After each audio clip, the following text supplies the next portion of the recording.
明日歌，錢復。明日復明日，明日何其多。我生待明日，萬事成蹉跎。世人苦避明日累，春去秋來老將至。朝看水東流，暮看日西墜。百年明日能幾何？請君聽我明日歌。明日歌，錢復。明日復明日，明日何其多。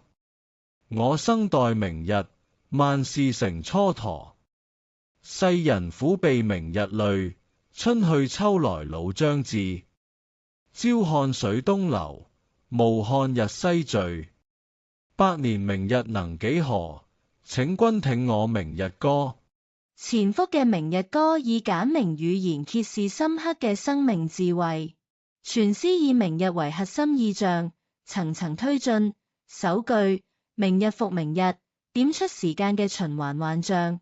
我生待明日，萬事成蹉跎，直指拖延之弊。後文以朝看水東流，暮看日西墜嘅晝夜景象，具象化時間流逝嘅無情。詩人並非單純勸人珍惜光陰，更透過百年明日能幾何嘅拷問，引導讀者反思。我哋往往將行動寄託於虛擬嘅明日，卻喺等待中耗盡真實嘅今日。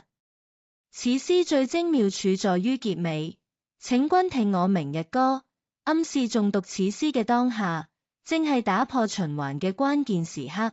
全詩以口語化節奏承載哲思，宛如一聲晨鐘，喚醒沉溺於明日幻覺中嘅心靈，提醒學子生命嘅實踐永遠始於當下此刻。明日歌，錢復。明日復明日，明日何其多。我生待明日，萬事成蹉跎。